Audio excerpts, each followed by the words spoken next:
amanya ze BTM promoter naze mu test w'ekintu kinene tukimanyi bulungi 17 kigenda okubeerawo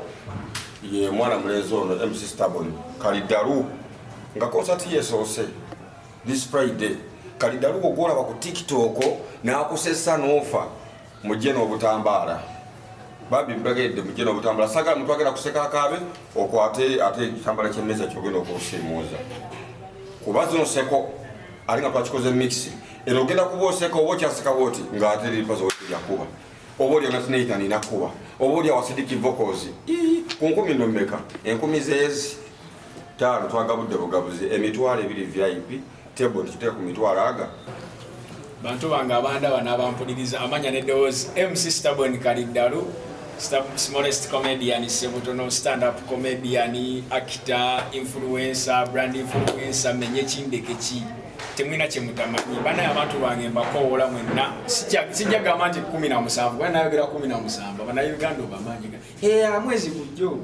nga babivuddeko dda. So it's this Friday Rocktown ono mbakoola mwenna Kowasi Sivira Ekawempe Lugoba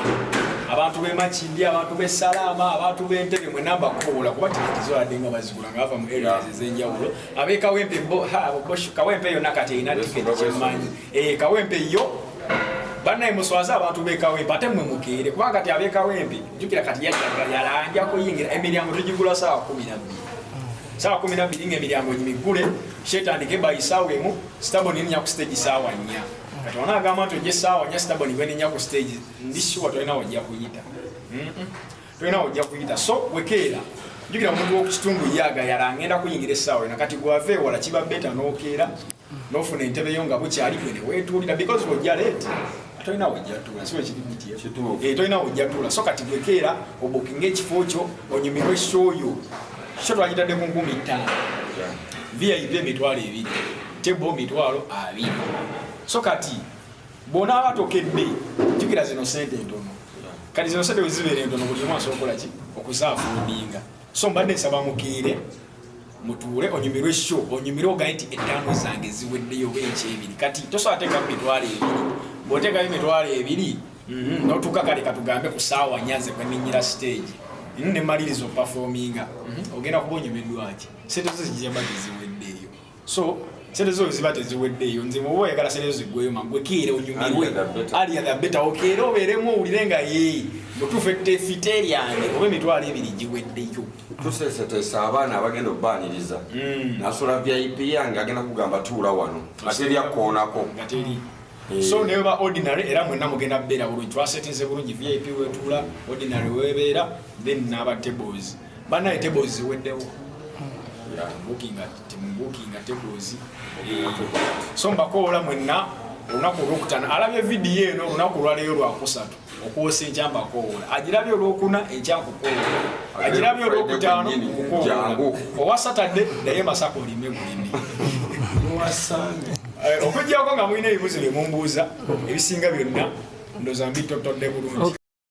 Mbalamusizza nnyo bassebo ne bannyabo nga nze ndi musanyufu nnyo okulaba bannamawulire nti mutwagadde ate bakolako ne mulusoga ko n'abeerusoga bagenda kulaba babadde bakomplaininga lwaki tetwateese Namboole ne tubagamba mulinde omulundi oguddako bantu bangi abatteko bekitikiti tubadde tukuba abantu b'okunasa ne batago nga badduka abagamba abatikiti baba bakomyewo tujja teekawo debate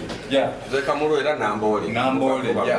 naye nga nze ndi musanyufu nnyo baganda baffe mwe bali kupushinga mutuwagidde nnyo nga buli woyita omwana kuliko the best of MC Stubborn musuubire kingi twetegese tulirwedde bagenda kunyumirwa sheyuza nakutandika ku macha show yo tuli ready oba mbasooka kwebuuza nti Stubborn ate kati kwa TikTok ate kati tubadde tumanyidde wali agenda kukola biki buladi tuli talented teri muntu akola kitu nga tali organized ng'osobola okeera ku macha n'ogamba nti ngenda kugula saati oba prepared n'ogamba kati namu ekyesatu kyange nina okugula saati kitegeeza oba weetegese nga oletiyo manyi weeyimiridde ngenda nti ngenda kugula saati kati naffe tuli beetegefu tugenza oteekawo sheno oba konsati eno nga ndi mwetegefu manyi ki kyenja okukola manyi ki ekyetaagisa so kyenkola nkimanyi genda maaso okulushana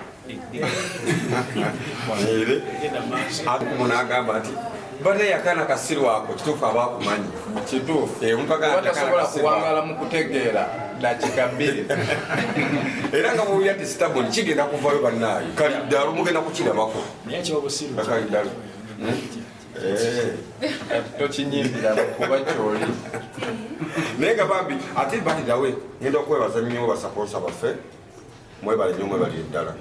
ate nga twongera okwaniriza okwantu balabako ku lunaku lwa show asookera ddala Amaru Junior School somero lirinsa Gunankonge y'omu ku sponsor yasookera ddala kuŋŋamba nti Stubborn singa bulungi kasa ate naye sola gaana kuwagira addako Mugi Studios e Kawempe bambi tukwebaliza ddala Zula Chicken Lusania Wandegeya webale nnyo mukwano webalire ddala aja tukusponsoringa sheno Sozo Properties webale nnyo taata webalire ddala Kireka Kamuli Road webale kusupportinga sheno omukulu Kim Perfumes ye main sponsor wa show taata tukwebaza nnyo tweyanzenge webalire ddala be ba sponsor abo abatutaddemu ku nsimbi ono ali wano mu kagondi akatono yatuuka leero naye sente tukyetaagayo ku sente tezinaba kuwera bulungi so kati tukyetaagayo ku kapasente bakulabye nnyo nga content wono mukola n'abaana bamanyikiddwa nga Tulibulala Family lwaki ku share eno tosobodde kubanga ate obeetabyamu obuuziza ekibuuzo ensi kyebadde n'obutabassa ku posta obuuziza ekibuuzo ensi tusuubire Batulibulala temujja kubanga ate mukolera ddala mwenna ku lunaku luno ndi sure watandika okundaba nga ndi online nga sinakola na Batulibulala right si kyekyo kakati Batulibulala bajoyininga nali nabo nga tukola naye lwaki tebaliiko ku sheno ensonga lwaki tebaliiko ku sheno nti nganze MC Stubborn mbaddengawo before even nga temunakunda nga njoyininga Batulibulala si bwe kiri siri worth okutegeka show kakati bwe mba nga ndi worth okutegeka show lwaki Batulibulala mba mbateekako bwe mba nga mbataddeko kuno kitegeeza bagenda gamba Batulibulala bategeseko wasisibira si bwe kiri ate nga show eri the best of MC Stubborn si bwe kiri taata so kati bwe babeera nga show eri the best of MC Stubborn nenteekako abalala kitegeeza kati nze mba nkiikiridde ba TikTok okutegeka show one man is what amen so ekyo bwe kiri ensonga lwaki saabataddeko saagala abantu bagambe nti Batulibulala bategese era that's why kuno olabako TikTok aiva official ate nga naye si content creator kale ngambe nti si comedian dancer kuno tolako comedian n'omu kubanga nze nkola ki nemala that's why olabako bayimbi tuba tumanyi nti baba bakwerekeddeko nga bakyaliibo anti kati ebiseera ebisinga kati jjukira erinnya Tulibulala kiyinza okubanga kinene okusinga ku linnya lyange nga MC Stubborn bwe mbateekako kansooke mmalayo bwe mbateekako abantu babajja kulabanga Abatulibulala bakoze ki abategese yeyo question kikyo iyo answer gyesobola oba temuyina nkwatagana nabo mbeera kina Abatulibulala kuba ebiseera ebisinga tubadde nga tubalaba mu show nga mukayanira akasente mu mbeera ng'eyo tugambe nti mwafunamuko obutakkaanya kyova wabaawukanako kati kiri bwe kiti nze ngenzo kyenkugamba nti nagenda okubeera mu Batulibulala ng'olwedde omumanyi si bwe kiri kakati bwe mbanga sikoze na Batulibulala kyogamba ebyange tobiraba sirina komedi gwe nkola nga ndi omu taliwo waali kati komedi wabanga waali teri muntu asobola kunnyumirwa nga ndaba nga nze MC Stubborn osegedde bulungi waliwo komedi gwenzanya nga nzanyanga abantu bangi osegedde nezanyanga omukazi nezanyanga omulezi nezanyanga omusajja kimanyi mbuna abantu bamanyiridde nnyo osegera bulungi awo kale kati muli mu mbeera ki enkolagana nabo enkolagana yange nabo tunyumya mwayawukana tunyumya ku masimu naye nga mukyakolagana tunyumya ku masimu tuzzeemu bulungi kiki kyoyagala okumanya kati omuntu gonyuma naye ku ssimu oba okwatagana naye tugikube wano tugikube agenda mu maaso gwebuuza tunyumya naye ensonga lwaki question eriwo nti lwaki tebaliiko ku posta kusho gye nategese naye nkuddamu ne nkugamba nti ensonga lwaki tebaliiko saagala nsi erabe nti Abatulibulala nti oba abantu bazze ku lwani bakuwerekeddeko era babeera eri we bati ku posita nga wewataddeko liri pazo n'omufunza gwe n'ogaziwa ku posita anti kati nange ngaziwa lwasonga nange mmanyi amaanyi gange si bwe kiri bakulangiddeko mu mbeera ng'eyo tebanangiddeko bwozirayo vidiyo lwaki anzi sokwe namba zaabwe nobabuuza nobakwena ate obanga mwogera bandibadde era bakulangira tokaka muntu kukola kintu kya bwereere tokakanga muntu kukola kintu bakusabye sente era temuli muntu tokakanga muntu kukola kintu kye goba tokiraba nti ninasho oba okiraba nti ninasho neki buzibu ki obuli wakati w'aba tiktokers wekidda ku nsonga z'abakazi mwe be bamu abeekubakuba buli ssaawa nanze nekuba nani zembulira nti Stubborn bamukwata alwana yekuba n'omukazi zimuwulire ensonga z'abakazi zibatabula akasente kabatabula anti nenkubuuza mukazi ki Stubborn gwe yali alwanidde oba vidiyo ki gye balaga nga alwanira ssente gibuleyingaawo agaali mu nkuubo bagamba wali mu nsonga za Patricia bituufu zensonga waliwo ekyali nti waliwo egwanyiza Patricia ensonga lwaki wawulirako ensonga nga wawulirako nga MC Stubborn abirimu obeeza okuzannya bwe mbulira nti mu byagundi ebya Patricia mbulira erinnya MC Stubborn we lyayingirira awo we lyafigitingira ne liyingira atula muswani ya bosi ati mbuziza erinnya lyafigitingirawo awo munda awo bwe mbulira nti Stubborn Patricia bwe bimbulire bwerimbulire nti lyafigitinga ne liyingira ekibiina ekyo tuzze tuwulira bingi nga abantu bangi bazze babogerako ebikyamu obutaba na mpisa okuyisa bubi bannaabwe kwegamba buli muze mubi guli mu kibiina ekyo kyatuli bulala gwe ku mpangalayo nabo biki byosobodde okuba nga ate obafunamu kyekimu oba gwe ate ekikyo kyawukanako ku ndowooza z'abantu nze ekyange kyawukanako lwa nsonga nze lwaki nakolako n'abatuli bulala nti waliwo komedi gwe nakolanga ebiseera ebisinga yo gwolaba nga nzannyamu n'abantu bangi kati abantu batuuka ekya ne bagamba nayagala abantu bamanye nti Stubborn asobola okuzannya ng'ayogera osobola okulyetinga skit ne ngamba ngenda zanya n'oyo kitegeera kati nayagala ensi erabe nti multiple talented sobola okuzanya comedy nga soogera ate sobola okuzanya comedy nga nkola ki nga njogera kimanyi muno waliwo ate takimanyi nti sobola n'okuzanya stand up comedy okimanyi ate nga musobolera ddala aba okitegedde oba nkuzemu bulungi ntozizemu bulungi obuzizaaki nkubuuza ne ŋŋamba wabasanga otya mu mbeera zaabwe ez'okweyisa ng'okyakolaganira ddala wamu nabo embeera zaabwe ez'okweyisa nabasanga beyisanga abantu tebalimuko nsosongezo makoona bali beyisanga abantu naye kati ensi naawe ogimanyi ensi mbeeramu abantu ababi n'abaki n'abalungi kitegeeza oyagala basangeyo nga bonna beyisa bulungi kati bo bagwawo mbufunze naye wakola famire eyiyo eriwa eyiyo nga gwe MC Stubborn wali ogiwuliddeko amba n'okola famire eyiyo nga bali we balina eyaabwe engeri tagiwulirangako teriiyo just obeera na mikwano gyo gikuyambako naye teriiyo lwaki wandibadde otegeka concert eno era lwaki kati ensonga lwaki ntaddeyo concert eno omanyi gyebuva negyebuliraga newolirera ku online ebbanga nebbanga omuntu atuuka ekiseera n'abeera ne demand eyo ng'ayagala akulabeko kakitegeeza bw'ayagala akulabeko obeera katugeze ki obeera product obeera nga product etanayingira katale naye nga product bagyogeddeko ekola bweti ne bweti kati otuuka ekiseera n'oyagala product eyo ogirabeko so kijja kwetaagisa okwate mu nsawo yo product eyo okole ki ogigule so nange mbaddeko nga online ebbanga since 2021 this is 2024 kati abantu nange babadde nga badimandinga nti Stubborn mutufu twagala otegekeyo kukusho kubanga nze demands zibaddengawo nga abantu bansaba show naye ne ngamba time ojja kutuuka time ojja kola buli kintu kiba ne time yakyo so kati mu industry eno tulina ekintu kimu nti kkiriza gaana olina okujjako ku ground naye olibeera online ebbanga nebbanga ojja kwagala ojjeko ku ground kati nze ne ngamba nkifunyeemu ntya so kati nange ninga product gye batunda nti abantu okwagala okundimandingako okujja kabansasulire bakole ki bandabe so nakitereddewo kulwensaba y'abantu kuba babaddengawo badde Stubborn ife newoteeka kwetaano kujja naye nenjiteekawo sanyigiriza nnyo nsawo y'abantu sanyigiriza muntu wa wansi buli muntu agenda kuyingira oba oli wa waggulu oba oli wa wansi mwena mugenda kuyingira that's why show ya layisi eri ku 5,000 mbasaba mwena muyingire VIP eri ku 2,000 then te ku 2,000 so ekisenge yantekesezaawo show nti ebadde nga demand y'abantu ekibuuzo nkize bulungi ebiseera ebisinga naddala omukutu gwa TikTok kati nga gwagubeerako ennyo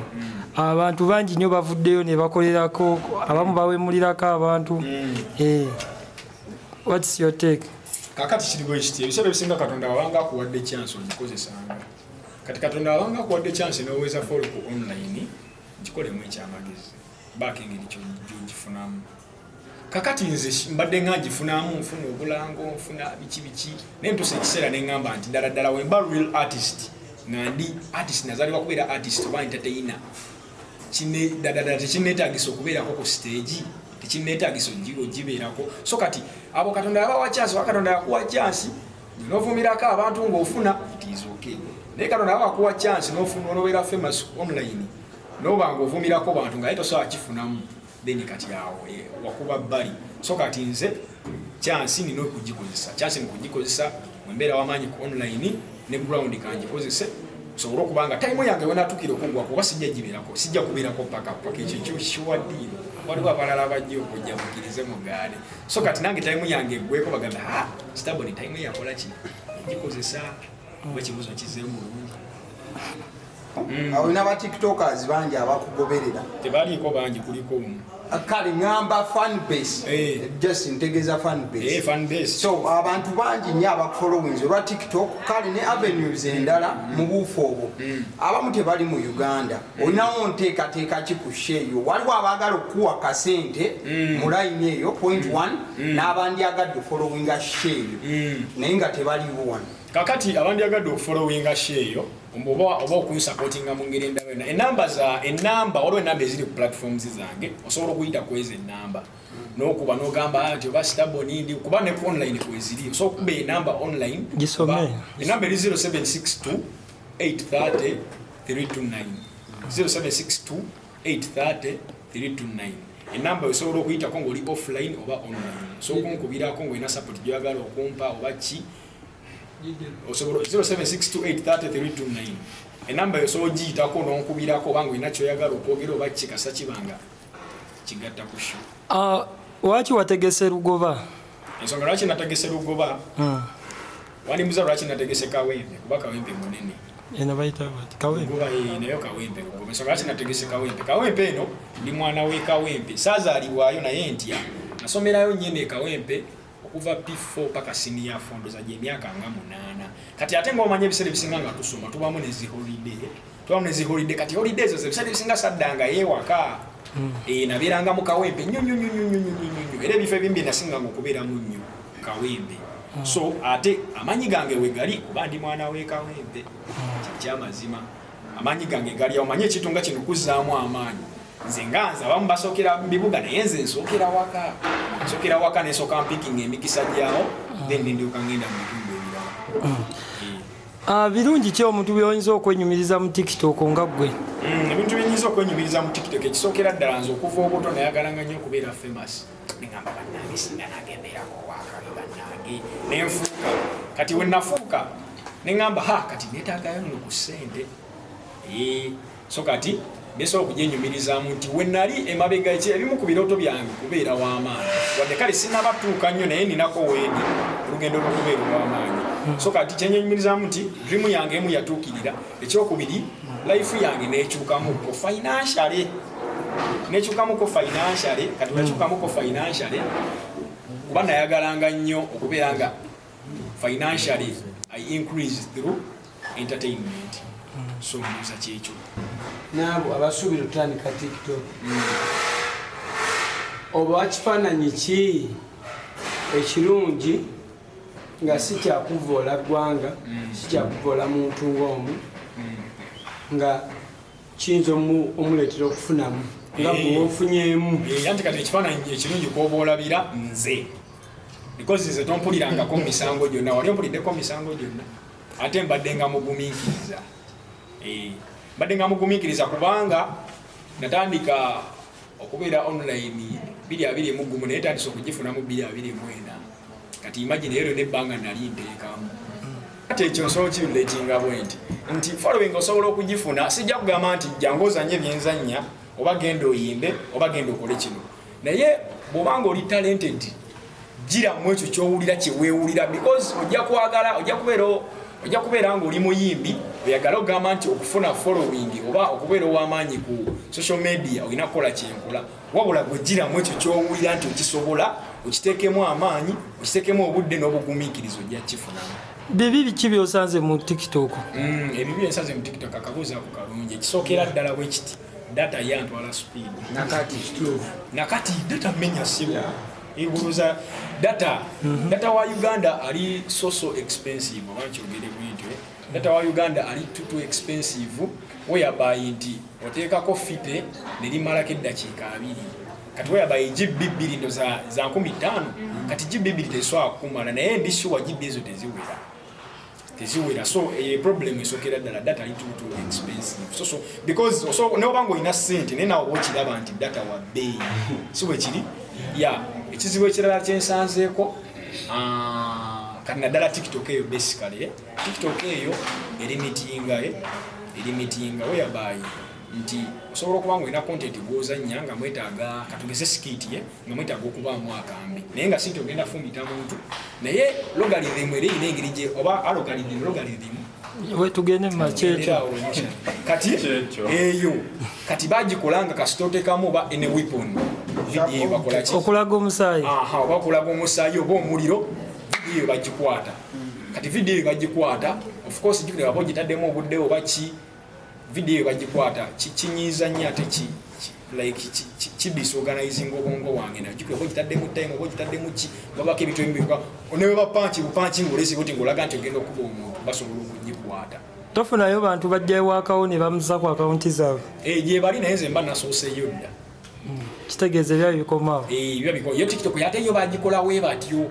nti omuntu asoosezaayo content nga gwe wasooka omuteekayo obona abatajja ddambula because eyo bagikoba logarithm kyonna kyekiri bagikolanga creator asoose okuteekayo content atannabaayo omulala n'ateekayo bana ate nno ekyo tekibeeraliikiriza bw'obanga osoose n'oteekayo content gwoba olina originality obona abatajja ttambula era bw'atambula kiba kizibu abalina obusobaka abakyusizzaamu naye gwoba olina originality eyo yo TikTok ate eyo bagikolayo bati so tekibamenya nnyo bongo oba olyaddidde content n'omuteekayo gwe musooka omuteekayo bw'omusooka n'omuteekayo owo yajja ottambula okusinga kuwona ebbanga lyonna bantu bangi abako experiencinga ku TikTok ne side eyo wayogedde okola ku stand up comedy ekyo ng'okitadde ebbali atusuubireko ku experience y'ebyo bye tulaba ku TikTok nga biri ku stage n'abantu bonna b'obeera nabo olunaku olwo kati kiriwo ekiti ebiseera ebisinga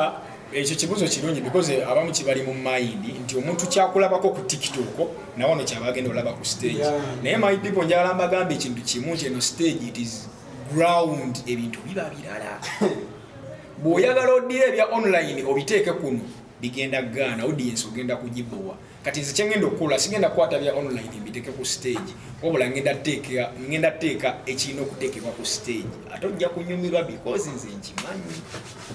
kyekyo taata kale oba bbiri ez'aba tiktokers kankozesa ekigambo ekyo tusanga nnyo akavuyo ku stage simanyi oba ekyo BTM yanakidamu but tugenda akavuyo ako tetukasuubire ku lunaku luno abantu bava eno ku stage bayingira abantu bakola ki kati kankiddemu kuba obuuziza nze katono nnyo kankiddemu kuba obuuziza nze nga walabye nti kale ngoga nti show ez'aba tiktokers and it is so organized because olabi una press conference kati wabanga it is so organized kitegeeza eno concert buli kintu kiri organized security weeri okuva ku mulyango wakati w'ekifo n'okuyingirira ddala so ekyo tekibeeraliikiriza security weeri tewagenda bawo kavuyo ku stage era bw'oba osuubira okukola akavuyo buladi oyinza osibira mu komera w'abasirikale weebali so and it organized this is a concert wadde nga TikTok ansagitegese si bino bi 1990 byowulira eno concert organized by a TikToker lwaki neyita TikToker nsonga TikToker yatujjayo era nze sibeera offended kuŋŋamba mu TikToker ye yakujjayo ye yanzijayo kuba nabye nasooka okukola nga sina TikToker naye TikToker we yammanyisa so amu TikToker era oli wagamba nga musiri TikToker owedde nga TikToker yakujjayo nga bantu bakumanyidde wano oli TikToker ekisookera ddala abavubuka strength mugikozese lwaki nze we natandikira nali simanyi nti ndituukako wano nali simanyi nti ntekakoko press conference, nali simanyi nti nditegekako show, wabula kyensobola obbagamba kiri kimu mubeere so committed. Ebimu kubyanyamba okutuuka wano nti was commitment, okulemerako baneeremerako ate beera okugumiikiriza kikulu. Okutuuka hardships ziba nyingi, luno lubanga lugenda okutambula okuva wano paka katugambe Masaka ng'okozesa bigere. Hardships ojja kuzisanga, ojjasanga obuyinja, ojjasanga ebicupa ebikufumita, naye ng'obanga oli committed noga nti nina okutuuka e Masaka ku bigere buladi otuuka. So kyensobola obbagamba mubeere bagumiikiriza ate mubeere so committed mulemereeko. Ndoza byeryo mubeere bagumiikiriza mulemereeko mujja kutuuka, kyensobola okubagamba. So oba nkize bulungi taata kyekyo abantu bonna ab'e Kampala so nagitadde Kawempe nesijja kukola ab'e Kawempe bokka because abanyumira bali areas ez'enjawulo. Waliwo abali e Nabweru, waliwo abali e Namasuba, waliwo abali e Ntebe, waliwo abali e Makingi, waliwo abali e Salama. Bakoola mwenna abali mu bitundu eby'enjawulo ab'e Kawempe n'ebitundu ebirinaanyewo Bwayise, Nabweru, Nansana, wa bakoola mu konsati yange eneesoose eya The Best of MC Stubborn. Ye show yange esoose Katonda nyambye ate etandikidde nga ku konsati. Mbasaba bambi mujje mumpagire ennaku z'omwezi nga 17 lugenda kubeera olunaku lwakutaano. Alaba evidiyo eno leero olwokusatu lugenda kubeera lwakuwosankya, alaba evidiyo eno olwokuna lugenda kubeera lwankya, alaba evidiyo eno ku Friday koola leero jangu, alaba evidiyo eno ku Saturday aiggulo wasuubiddwa tomanyi gwe kyabaddewo, kyabadde massive ye kyabadde wano gwe tomanyi nakumanyi. Mbakoola mwenna mu konsati yange eno okuyingira ziri 15,000, VIP gire $2,000, then table ya $2,000. So mbakoola mwenna bambi ku konsati yange nesooka. Emiryango gigulwawo saa 12 bayisaawa emu shegenda kuba etandise. Emiryango gigulwawo so netandika saawa emu. MC Stubborn ngenda kulinnya ku stage saawa 4. Mbagala nnyo bantu bange, ebbanga lyemunyumiddwa ku online emyaka 4. Leero ngenda kubategekera obuwongo, ngenda ddusa abukulula ennaku z'omwezi nga 17 Okutaano guno. Mbakoola mwenna ate era mbagala nnyo bantu bange. Abamu muyinza okumbuuza lwaki nategese Kawempe, ekyo nakizeemu dda. Abamu bagenda kumbuuza lwaki ntegese ku Oasis Villa. Oasis Villa kifo kirungi, balina swimming pool, balina sauna, kafo kalungi nnyo osobola okunywera, osobola okucakalira, kali wano e Lugoba. Lugoba mpoziwa Lugoba Kawempe, otuuka e Kawempe wenna abava e Makinde omuntu ava e Nansana Nabweru okwala ku Kyennabweru Oasis Villa. Omuntu ava e Kawempe otuuka e Lugoba mu sitenseni awo wenyini buza Oasis Villa bagenda bakusongera busongezi. Omuntu ava Kazo ojangula mu sente Lugoba Oasis Villa bagenda bakulengeza bulengeza bweri. So Oasis Villa kifo kirungi nnyo bambi olina oyagala kuswiminga, oyagala sauna, massage, gym, byonna byonna weebiri